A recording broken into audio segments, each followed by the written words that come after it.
It's good to see you all. So, thank you all so much for being here tonight. Thank you, Dee, for the terrific introduction, and thank you, Gia, for having me here. I so appreciate it. You all don't have to stand here while I talk to you. Stools or something. So I was told what I could do tonight is I could spend a little time at the top telling you about myself, telling you a little bit about why I'm in this race. Then I'm going to take some questions that I think folks have put together. And then we'll do the most important part of democracy for anybody who wants to stay and do it. Selfies! I'll stay as long as anybody wants to do them. But I want to tell you, I just want you to know me a little bit because I keep trying to know you a little bit too. I grew up out in Oklahoma. Dead silence. No Okies out there. Okay. It's okay. I grew up out in Oklahoma. I'm the baby in my family. I'm what used to be referred to as a late in life baby. My mother always just called me the surprise. I have 3 older brothers.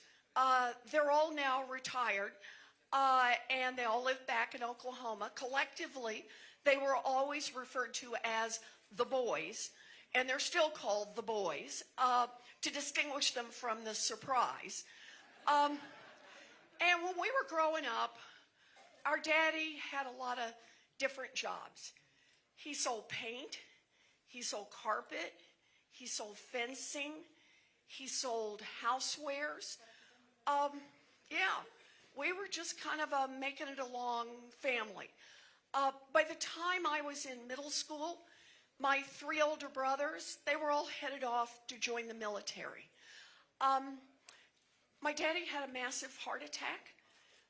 He survived, but he couldn't work for a long, long time. I still remember the day we lost our family station wagon. I remember how my mother used to tuck me in at night.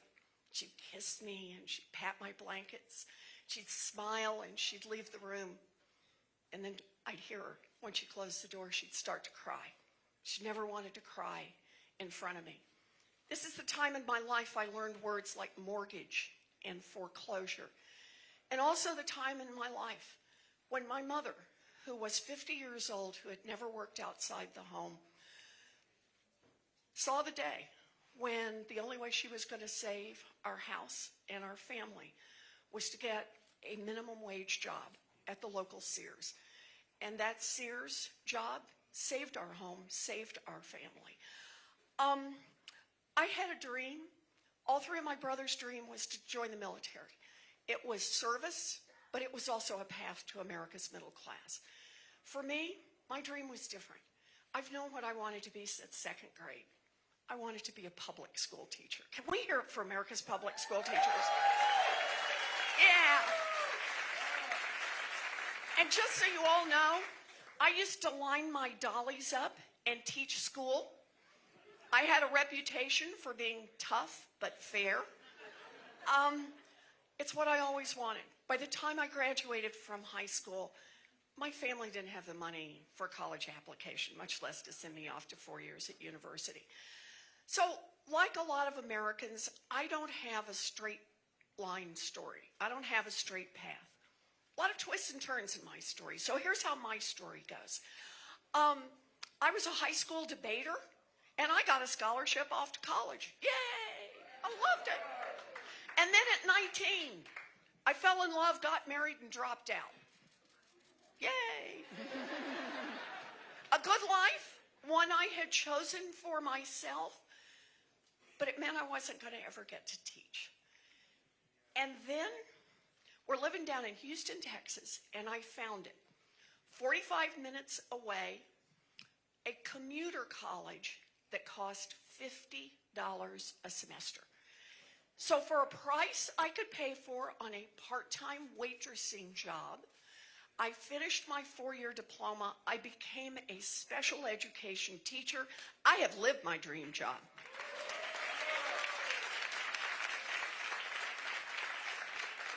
Now, I love that work. I was teaching special education. I had 4 to 6-year-olds, little ones. I loved those babies. I loved it. And I probably would still be doing that work today, But my story has some more twists and turns, and here's how it goes.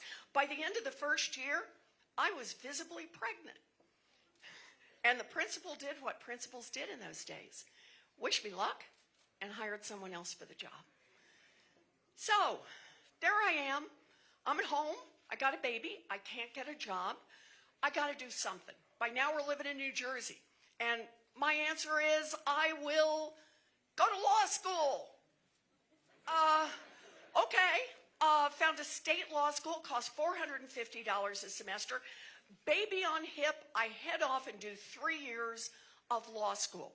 And then graduate from law school, visibly pregnant. You will discover a pattern to these stories. And took the bar, passed the bar, and practiced law for 45 minutes. And then went back to my first love, which is teaching. I've spent pretty much my whole grown-up life teaching in law schools. And for me, it's always been the money courses. Maybe because of how I grew up, but it was always, if there was money, I wanted to master it, I wanted to teach it. So I taught contract law and commercial law. I taught payment systems and secured transactions, law and economics, corporate finance, partnership finance, law of debtors and creditors, bankruptcy law. I taught it all. But there was one question that I've spent my whole grown-up life working on, and that is what's happening to working families in America. Why is it that America's middle class is being hollowed out? Why is it that people who work every bit as hard as my mama and daddy worked 2 generations ago, today find the path so much rockier and so much steeper? And for people of color, even rockier and even steeper. Why? Yeah. And the answer is who government works for. Our government in Washington works great for giant drug companies. It just doesn't work for people trying to get a prescription filled. Can I have an amen on that? Yeah. It works great for people who want to make money by investing in private detention centers down at our border, but not for the human beings whose lives are torn apart by those places. It works great for giant oil companies that want to drill everywhere. It's just not working for the rest of us who see climate change bearing down upon us. And when you see a government that works great for those with money and power and is not working for much of anyone else, that is corruption pure and simple, and we need to call it out for what it is.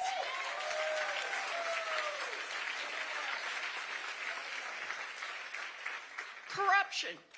And that is why I am in this race. Because 2020 is our chance to fight back. 2020 is our chance to fight the corruption head on, to reduce the influence of money, to remind all of America that in the billionaires versus the people, there's a whole lot more of us than there is of them. 2020 is our chance to fight back against the big corporations. Our chance to say that to these giant corporations, enough. You have power. Power over your workers, power over your customers, power over the communities where you're located, power in Washington.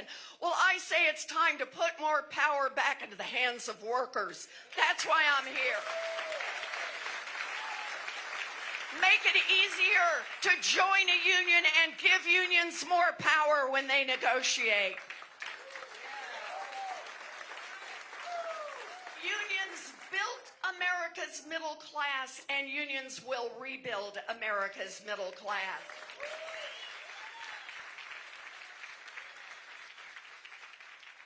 My daddy ended up as a janitor, but his baby daughter got in the fight. I got in the fight early, and I've stayed in the fight for working people. I'm here today because I believe that your fight is my fight, and I want to take it all the way to the White House.